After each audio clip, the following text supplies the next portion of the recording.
ઝરી જતું હતું. અને આપણે સૌ તો ગૌ ભક્તો છીએ. ગાય માતા મહાદેવને પણ વહાલે છે. શિવજીને અભિષેક કરી તો ગાય માતાના દૂધનો અભિષેક કરીએ છીએ. તેથી ગાય માતા મહાદેવને પ્રિય છે.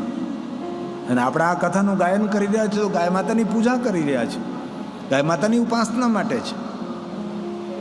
અને એક વાત તો હૃદયથી સૌએ યાદ રાખવાની રહી, મહાદેવ મુક્તિનો દેવતા છે. જે જીવાત્માએ મુક્ત થવું છે તેને મહાદેવની ભક્તિ કરવી જ પડે. અન્ય કોઈ દેવતાઓની ઉપાસના કરવાથી મુક્તિ મળે ન મળે એ આપણે ન કહી શકીએ, પણ ભગવાન શંકરજી મુક્તિના દેવ છે. શિવપુરાણ ગ્રંથમાં કહ્યું મુક્તિદમ તતત્રયમ પ્રહમ. મુક્તિ માટે 3 માર્ગો છે. કોઈ મનુષ્ય મુક્તિની ઈચ્છા રાખતો હોય તો પહેલો માર્ગ છે લિંગાર્ચનમ, બીજો માર્ગ છે રુદ્ર જપમ, ત્રીજો માર્ગ છે પંચાક્ષર જપસ તથા. આ 3 માર્ગો દ્વારા જીવાત્મા મુક્ત બની શકે છે. લિંગાર્ચન જે કરે છે જીવાત્મા મુક્ત બને છે. પંચાક્ષર મંત્રનો જાપ કરે તે જીવાત્મા મુક્ત બને છે. રુદ્ર જાપ કરે તે પણ જીવાત્મા મુક્ત બને છે. મુક્તિના દાતા મહાદેવ છે. શિવ વગર કોણ મુક્તિ આપી શકે? ભગવાન શંકર જ આપી શકે છે. આ ભગવાનનું વચન છે, ધ્યાન દીજીએ. મુક્તિદમ તત્રયમ પ્રભુર. 3 માર્ગો છે. જેને જીવનમાં મુક્તિ મેળવે તેના માટે 3 માર્ગો શ્રેષ્ઠ બતાવ્યા છે મનુષ્ય માટે. મુનયઃ શિવ તત્પરઃ. જે મનુષ્ય શિવમાં તત્પર રહે છે, શિવના ભજનમાં લીન રહે છે, ભગવાન શિવના પૂજનમાં, દર્શનમાં, અર્ચનમાં, લિંગાર્ચનમાં, રુદ્ર જાપ, પંચાક્ષર મંત્રનો જાપ કરતો રહે છે, એ જીવાત્મા મુક્ત બને છે. તેથી મુક્તિનો પહેલો માર્ગ છે લિંગાર્ચનમ રુદ્ર જપઃ પંચાક્ષર જપસ્તદા. પંચાક્ષર જપસ્તદા. હાલતા ચાલતા, બેસતા, ઉઠતા, ખાતા, પીતા, ઊંઘતા, જાગતા, ઘરમાં, વનમાં, સ્મશાનમાં નિરંતર ઓમ નમઃ શિવાય, ઓમ નમઃ શિવાય, ઓમ નમઃ શિવાય નિરંતર જપે પંચાક્ષર.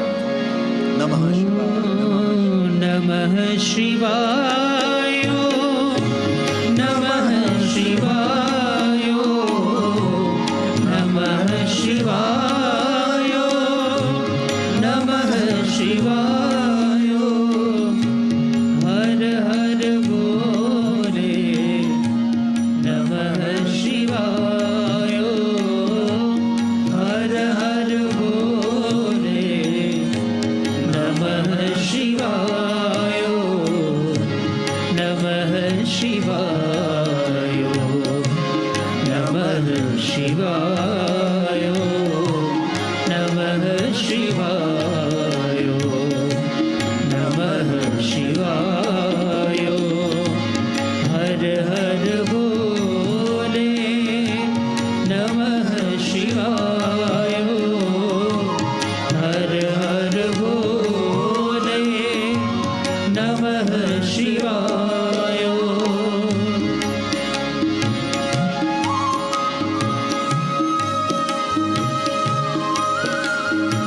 હે મહાદેવ, હે મહાદેવ, હે મહાદેવ.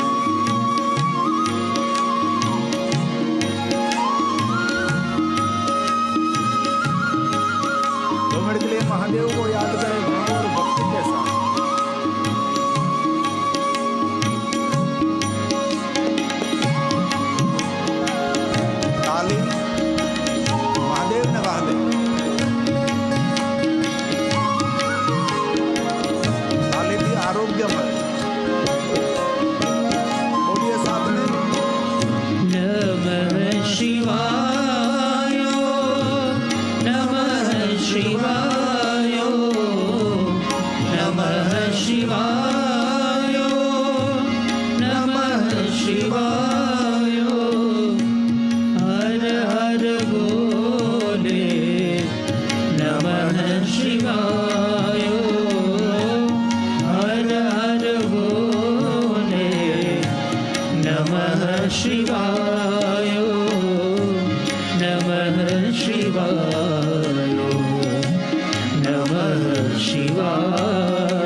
શિવાય. હર હર ભોલે નમઃ શિવાય.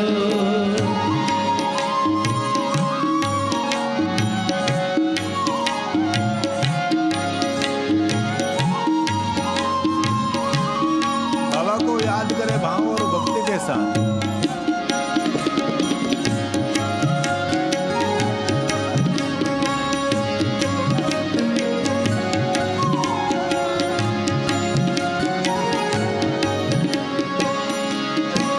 साथ में गाइए, साथ में बोलिए.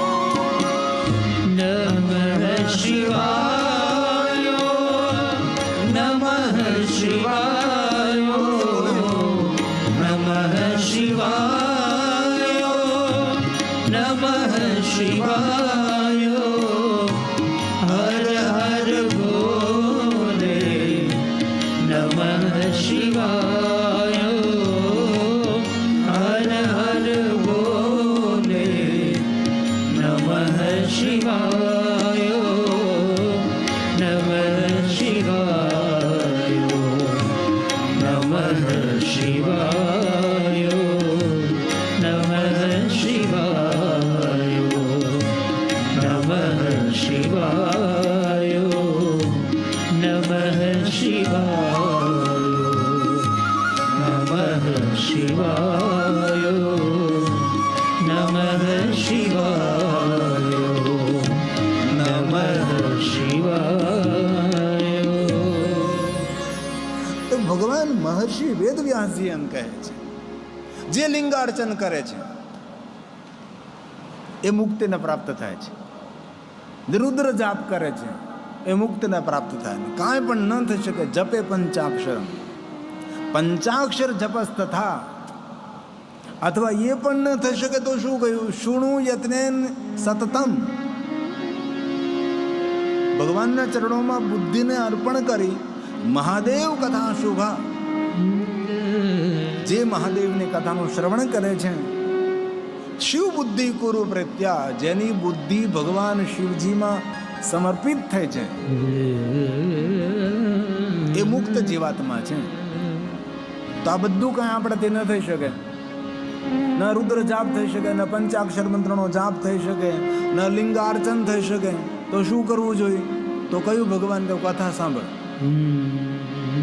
તું મહાદેવની કથાનું શ્રવણ કરીશ તારું શુભ થશે, સર્વ રીતે મંગલ ને કલ્યાણ થશે. આવું ભગવાન વ્યાસજીએ આપણા સૌ માટે વચન આપ્યું. આ ભગવાનના વચનો છે. આપના સમક્ષ જે હું કહું છું એ ભગવાનની વાણી છે, એ ભગવાનના વચનો છે. તો આપણે સૌએ આપણું શુભ કરવું હોય તો શું કરવું જોઈએ? તો ભગવાને તેનો જવાબ આપ્યો છે. શૃણુ યત્નેન સતતમ. યત્નપૂર્વક, પ્રયાસપૂર્વક. આપણે બપોરે 3 વાગ્યાનો કથાનો પ્રારંભ થાય તો ઘરેથી 2 વાગ્યે નીકળવું પડે આપણે, ત્યારે કથામાં હરખી જગ્યા આપણને મળે. હવે રાજકોટ તો બધું છોડે, હોવાનું ન છોડે. એ આપણું રાજકોટ. બપોર બધે હોઈ જાય. જયેશભાઈ મને કહેતા હતા કથાનો સમય આપણે મોડો રાખીએ તો 3 વાગ્યાને બદલે 3:30 રાખીએ, તમે બધા 4 વાગે આવશે. જે સમય આપણો 3 વાગ્યાનો છે એ સમય આપણા માટે બરાબર છે. કારણ કે પ્રહર કહેવાય ને, એક પ્રહર હોય છે. 6 થી 9, 9 થી 12, 12 થી 3, 3 થી 6, 6 થી 9 રાત્રિના. એ રીતે 3 કલાકના પ્રહરો હોય છે. અને ભગવાન મહાદેવની પૂજા પણ પ્રહર પૂજાની મહિમા છે ને. રાત્રેના 4 પ્રહરની પૂજા કરવી. તો પહેલો પ્રહર કયો? તો કે 6 થી 9 વાગ્યા સુધીનો પહેલો પ્રહર રાત્રિનો, 9 થી 12 વાગ્યાનો બીજો પ્રહર, 12 થી 3 વાગ્યાનો રાત્રિનો મહાપૂજાનો ત્રીજો પ્રહર, અને પછી 3 વાગ્યાથી 4 વાગ્યા સુધીની બ્રહ્મ મુહૂર્તની પૂજા, એ ચતુર્થ પ્રહર. પણ મને ખૂબ ખુશી વ્યક્ત કરું છું, ખૂબ આનંદ વ્યક્ત કરું છું કે આજે ઘણા વડીલો બહેનો આજ બપોરે સૂતા નહીં હોય, પણ ભગવાનની કથામાં સમયસર 3 વાગે પહોંચી ગયા.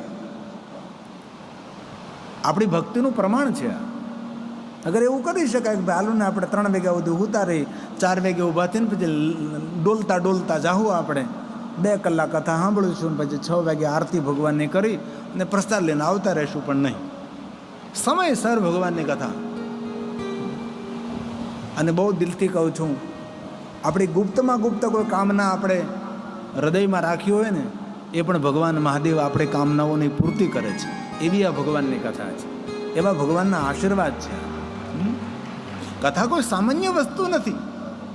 કથા ગંભીર વિષય છે. કથા કહેનારો પણ ગંભીર હોવો જોઈએ ને કથા સાંભળનારો પણ ગંભીર હોવો જોઈએ. અને કથાને મનોરંજન તરીકે કોઈ દિવસ નહીં જોઈએ આપણે, મનોરંજન નથી. કથા તો જીવનની શ્રેષ્ઠ ઉપાસના છે. કથા તો એક આરાધન છે. નાચવું, કૂદવું, હસવું એ તો એક વસ્તુ અલગ છે. બાકી કથા તો ભગવાનનું આરાધન કરીએ છીએ આપણે. તેથી ભગવાને વચન આપ્યું છે કે જો માણસે પોતાનું શુભ કરવું હોય તો ભગવાનની કથાનું શ્રવણ કરો, ભગવાનની કથા સાંભળો અને પ્રયત્નપૂર્વક સાંભળો એમ કહ્યું છે. પ્રયાસ તો કરવો પડે, પ્રયત્ન તો કરવો જ પડે.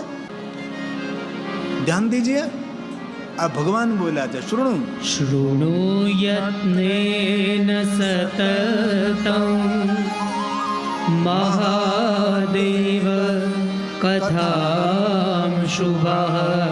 મનુષ્ય માત્રને શુભ કરનારી ભગવાન મહાદેવની કથાનું જે શ્રવણ કરે છે, જેની બુદ્ધિ શિવજીને પ્રેમ કરે છે, એમના માટે ભગવાને વચન આપ્યું છે, શિવ બુદ્ધિમ કુરુ પ્રીત્યા. હે ભગવાન, અમારા પર કૃપા કરો, અમારી બુદ્ધિ શિવજીના ચરણોમાં સમર્પિત થાય. મહાદેવના ભક્તો માટે શૈવેષુ સતતં દ્વિજ, શૈવેષુ સતતં દ્વિજ. તેથી માનવ માત્રે ભગવાનની કથા સાંભળવી જોઈએ. ભગવાનની કથા સાંભળવાથી માણસ સંસાર ભવ પાર ઉતરે. સંસાર તરણો ઉપાય. કોઈ નદીના પાર કરવી તો હોડકામાં બેસવું પડે, સમંદર પાર કરવો હોય તો જહાજમાં બેસવું પડે. તેમ આ સંસાર સાગરને પાર કરવો હોય તો શું કરવું પડે? તો કહ્યું કે સંસાર તરણો ઉપાય. આ સંસારમાંથી તરવા માટે શું કરવું જોઈએ? તો કોઈ કહ્યું કે શંકર પૂજનમ અથવા કથા શ્રવણ કરો, મહાદેવની કથા સાંભળો. આ બધા ભગવાનના વચનો છે. અને કથામાં આપણે લૌકિક વાત નહીવત કરશો. આપણે બહુ લૌકિક વાતો નહીં કરીએ, બહુ આપણે દાખલા દ્રષ્ટાંતો પણ નહીં દઈએ. ભગવાનની કથા સમજવાનો પ્રયાસ કરશું આપણે, જેથી કથા સાંભળવાથી આપણું પણ મંગલ થાય, આપણા પરિવારનું સર્વ રીતે સુખ અને કલ્યાણ થાય, આપણા બધા પૂર્વજો ખૂબ રાજી થાય, અને આપણા દાદા પરદાદાઓ બધા ખૂબ આશીર્વાદ આપે આપણને. અને ખાસ કરી તો ગાય માતાનો આપણા સૌને આશીર્વાદ મળે. અને સવાય કથાના માધ્યમથી ફૂલની તો ફૂલી પાંખડી આપણી યોગ્યતા અનુસાર આપણે ગાય માતાની સેવા કરવાની છે. ઘણા ભાઈઓ બહેનોને ઓળખું છું, ઘરમાં ડબ્બો રાખે, બજારમાં ખરીદી કરવા જાય, થોડું ઘણું પરચૂર્ણ વધે તો ડબ્બામાં નાખી દે. આપણા ખરીદી કરવામાં થોડું ઘણું પરચૂર્ણ વધે, એ પરચૂર્ણમાં પણ સચવાઈ જાય અમારી ગાય માતા. ગાય માતાના સોરું સચવાઈ જાય, ગાય માતા સચવાઈ જાય, નંદી મહારાજ સચવાઈ જાય. અને સાચા અર્થમાં આપણા જય સરદાર ગૌશાળામાં ગાયો માતાની સેવા થાય છે, તેની સારવાર થાય, તેની સંભાળ થાય છે, તેની વ્યવસ્થા સંભાળાય છે, હૃષ્ટપુષ્ટ રીતે સારી રીતે તેને રાખવામાં આવે છે. તો એના માટે આપણે ભગવાનની કથા કરી રહ્યા છીએ. તો સંસાર તરવાનો ઉપાય કયો? તો ભગવાને વચન આપ્યું છે, સંસાર તરવો એના માટે છે, ડૂબવું એના માટે કોઈ પ્રશ્ન નથી. પણ જેને આ ભવ પાર કરવો હોય, કારણ કે ક્યારે માનવ અવતાર મળે? 84 લાખ. હમણાં જ એક જગ્યાએ સૂત્ર લખેલું હતું, આમ થોડુંક આમ મજાક મસ્તી વાળું મને લાગ્યું. એવું ન બોલાય પણ બોલું છું. 84 લાખ ફેરા પૂરા થાય પછી માનવ અવતાર મળે. 84 લાખ ફેરાઓ પૂરા થાય પછી માનવ અવતાર મળે. અને જીવનમાં 4 ફેરા ફરવાથી 84 લાખના ફેરાઓ બધા નિષ્ફળ જાય. આ 4 ફેરા ફરીએ પછી ત્યાંથી ઉપાધિ બધી શરૂ થાય ને, એમાંથી બહાર નીકળી, એમાંથી પર થઈ આપણે સંસારને તરવાનો છે. તો સંસારને તરવાનો કયો ઉપાય? ત્યાં કે જહાજ કે ઓળુકું કે કોઈ વાહન કામમાં ના આવે. તેના માટે ભગવાને કહ્યું સંસાર તરણો ઉપાય. સંસાર તરણો ઉપાય કયો ઉપાય? તો કહી દીધું શંકર શિવ પૂજનમ. ભગવાન મહાદેવની પૂજા કર, ભગવાન મહાદેવની કથાનું શ્રવણ કર, તો તું સંસારથી પર થઈ જઈશ. સંસાર સાગરને તું તરી જઈશ. મહાદેવની કથા સાંભળ. તતસ્ત્વં સર્વભાવેન ભાવપૂર્વક કથાનું શ્રવણ કર અને ભાવપૂર્વક શિવજીનું પૂજન કર. શિવં પૂજય શંકરમ. શું કહ્યું? શિવં પૂજય શંકરમ. ભગવાન મહાદેવની પૂજા કર તો સંસારમાંથી પર થઈ જઈશ. હવે ભગવાન એમ કહે છે કે હું સૌ માટે કહું છું, નરો ભવતુ યા નારી. એવું કોઈ ન સમજ્યું કે હું સિર્ફ પુરુષો માટે જ કહું છું, હું ખાલી બહેનો માટે જ કહું છું, એવું નહીં સમજતા. આ સૌ માટે ભગવાનની વાત હું કહું છું. અને સૌ કથા સાંભળે છે. ધર્મ અર્થ કામ, એમની કામનાઓની પૂર્તિ થશે, તેની ઈચ્છાઓની પૂર્તિ થશે. અંતે જીવાત્મા મુક્તિને પ્રાપ્ત થશે. જે ભગવાન મહાદેવની કથાનું શ્રવણ કરે છે તેથી આપણે સૌ માટે વાત કરે છે. કોઈ જાતિ જ્ઞાતિ વર્ણ ભેદ નહીં. અરે સ્ત્રીને પુરુષનો પણ કોઈ ભેદ નથી. તેથી ભગવાને કહ્યું નરો ભવતુ યા નારી. નરો ભવતુ વા નારી. સૌ માટે ભગવાને કહ્યું છે. સિર્ફ પુરુષો માટે, ખાલી નારીઓ નહીં, સૌ માટે છે. તેથી ભગવાને ઉલ્લેખ કર્યો, ભગવાને ચોખવટ કરી છે. નરો ભવતુ વા નારી માં વ્યર્ચે સદા શિવં. કોઈ પણ નર નારી કોઈ પણ મારું અર્ચન કરે છે, મારું પૂજન કરે છે, મારી કથાનું શ્રવણ કરે છે, કોઈ પણ મારા નામનું સ્મરણ કરે છે, તેના માટે હું વચન આપું છું. કેવું વચન આપ્યું છે? ધર્મમર્થં ચ કામં ચ ધર્મ અર્થ કામ અને પ્રાપ્ય મુક્તિં ચ વિંદતિ.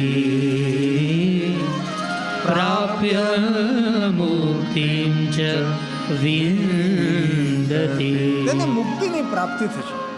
આવી ભગવાનની કથાનો અદ્ભુત મહિમા છે. આ તો બહુ થોડું કહું, બાકી તો એટલું બધું મહાત્મય. ભગવાનની કથા સાંભળવાનો કેટલો મહિમા, અદ્ભુત મહિમા. આટલો મોટો મહિમા શા માટે? તો કહ્યું શિવ મહાપણમ તિલકમ ખલુ સતપુરાણ. આ શિવ મહાપણ ગ્રંથ 18 પુરાણોમાં તિલક સમાન છે, જેમાં મનુષ્ય માટેનું સત્ય વચન ભળેલું છે. વેદ સંમત ગ્રંથ છે. વિલક્ષણ રીતે આ ગ્રંથ કહેવામાં આવ્યો છે. વેદની ગહન વાતો સરળ શબ્દોમાં કહેવાનો પ્રયાસ કર્યો છે. આ શિવ મહાપણ ગ્રંથ કોઈ સામાન્ય ગ્રંથ નથી. સભી ગ્રંથોમાં શ્રેષ્ઠ ગ્રંથ છે. આજથી 30-35 વર્ષ પહેલા જોવો તમે તો એટલી ભવ્યતા, એટલા મોટા રૂપમાં ભગવાન મહાદેવની કથા કંઈ થતીઓ નહીં હતી. વર્ષો વીતી ગયા પછી મહાદેવના ભક્તો જાગ્યા અને એટલા મોટા રૂપમાં ભગવાન મહાદેવની કથાના આયોજનો થવા લાગ્યા છે. એ તો આપણી જગ્યાએ બેઠા એટલે આપણને ખબર ન પડે, બાકી અહીંથી જોઈ તો ખબર પડે કેટલું ભવ્ય, કેટલું દિવ્ય આયોજન છે. કેટલી ભવ્યતા, કેટલી દિવ્યતા ઊભી કરી છે. આપણા સૌના કલ્યાણ માટે છે, માનવ માત્રના સુખ માટે છે, વિશ્વ કલ્યાણ માટે છે. બસ કથા સાંભળતા સાંભળતા ભગવાનને એક જ પ્રાર્થના કરીએ, ભારતમાં ની દુનિયાના બધા દેશોમાં શાંતિ રહે અને કોઈ પણ દેશ વચ્ચે યુદ્ધ ન થાય એવી ભગવાનને પ્રાર્થના કરીએ. કારણ કે અત્યારે ચારો તરફ યુદ્ધના ભણકારા વાગી રહ્યા છે. બાધું. એક બાજુ અંબાલાલ કે બહુ તડકો પડશે, એક બાજુ કે ચોમાસામાં વરસાદ નહીં પડે. પહેલા હામાં બાધાવાળા તૈયાર થયા છે. કેટલા અરાજકતા છે. અને આપણા ઋષિએ તો એક જ કહ્યું, વિશ્વ કા કલ્યાણ હો, સૌનું સુખ થાય.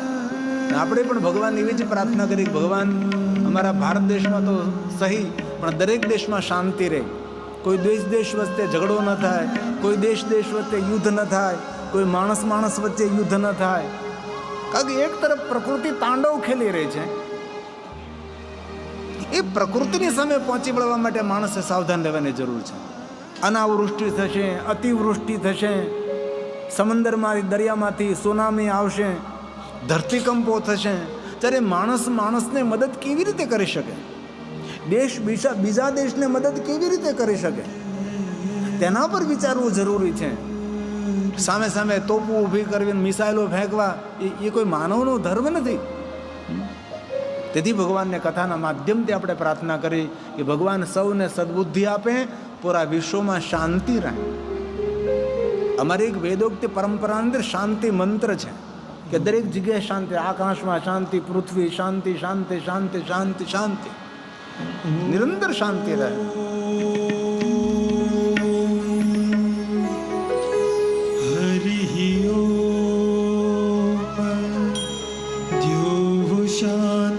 शांतिरंतरिक्षगुं शांति पृथिवी शांतिरापः शांतिओषधयः वनस्पतयः शांतिः विश्वे देवाः शांतिः ब्रह्म शांतिः सर्वगुं शांतिः साम शांतिः. ओम शांति शांति शांति. સુંદર હિન્દીમાં ભજન છે, આ શ્લોકનો ભાવ એમાં વ્યક્ત કર્યો છે.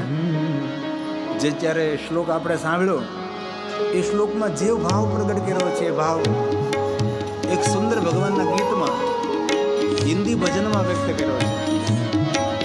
શાંતિ કીજીએ પ્રભુ ત્રિભુવન મેં, शांति कीजिए प्रभु त्रिभुवन में, शांति कीजिए प्रभु त्रिभुवन में, जल में थल में और गगन में, जल में थल में और गगन में, अंतरिक्ष में अग्नि पवन में, अंतरिक्ष में अग्नि पवन में, औषधि वनस्पति वन उपवन में, औषधि वनस्पति वन उपवन में, सकल विश्व के जड़ चेतन में, सकल विश्व के जड़ चेतन में, शांति कीजिए प्रभु त्रिभुवन में, शांति कीजिए प्रभु.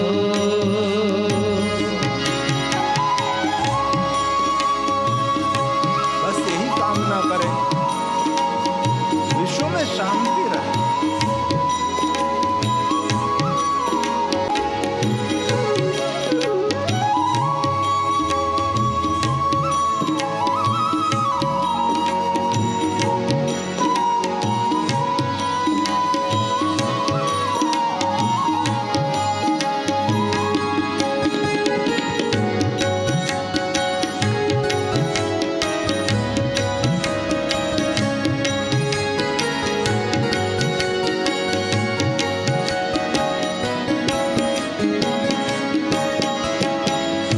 ब्राह्मण के उपदेश वचन में, ब्राह्मण के उपदेश वचन में, क्षत्रिय के द्वारा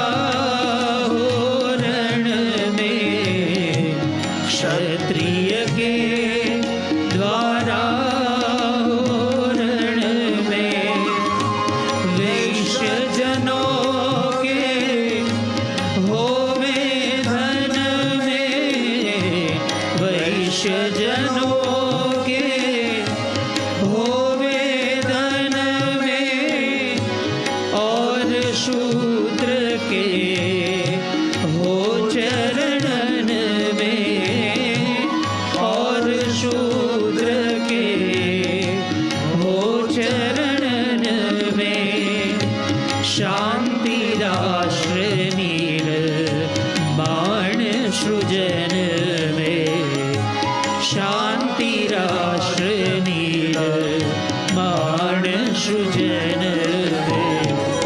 शांति कीजिए प्रभु त्रिभुवन में, शांति कीजिए प्रभु।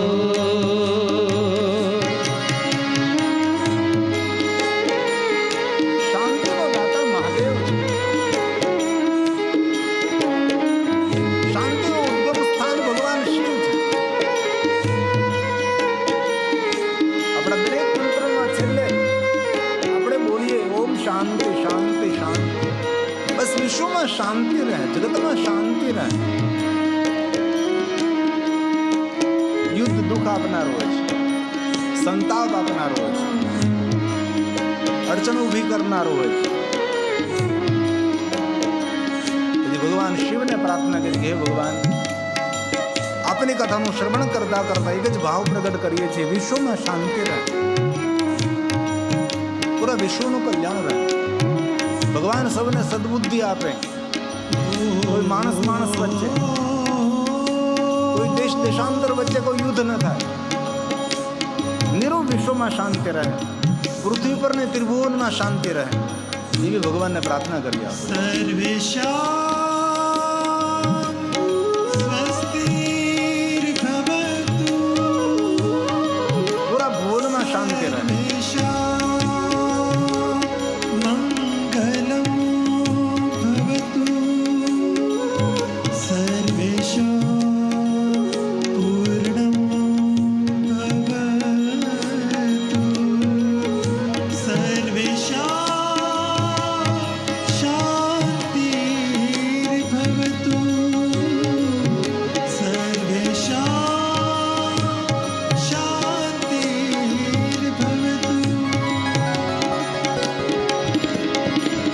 नगर ग्राम में और भुवन में, नगर ग्राम में और भुवन में, जीव मात्र के तन में मन में, जीव मात्र के तन में मन में, और जगत के हो कण कण में, और जगत के हो कण कण में।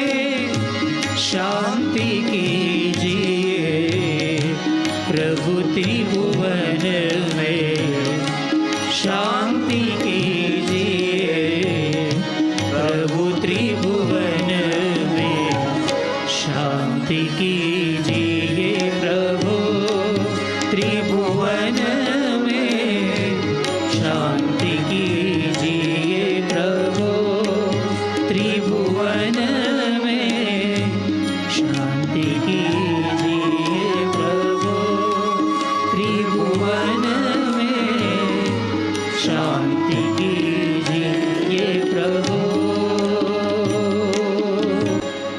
પૂજ્ય બાપુ શ્રી મહાત્મા ગાંધી એમ કહેતા કે સમૂહ પ્રાર્થનામાં અદ્ભુત સામર્થ્ય હોય છે. પૂજ્ય મહાત્મા ગાંધી કહેતા હતા, ગાંધી બાપુ, કે સમૂહ પ્રાર્થના, કોઈ પણ જગ્યાએ સમૂહ પ્રાર્થના થાય ને અલૌકિક ઉર્જા પ્રગટ થાય. આપણે જે આ પ્રાર્થના કરીએ સમૂહ પ્રાર્થના જ કહેવાય ને. આમ તમે જુઓ, આગળથી લઈને છેલ્લે સુધી કેટલા ભાઈઓ બહેનો વડીલો સૌ બેઠેલા છે. આપણે સૌ આપણા હૃદયમાંથી એવી ઉર્જાને ઉત્પન્ન કરીએ કે પૂરા વિશ્વમાં શાંતિ રહે. હમણાં બ્રહ્માકુમારી વિશ્વવિદ્યાલયનો કાર્યક્રમ હતો વિશ્વ શાંતિ માટે, પૂરા વિશ્વમાં શાંતિ રહે. એ લોકોના પ્રવચન કે એકબીજા મળે તો એમ જ બોલે ઓમ શાંતિ.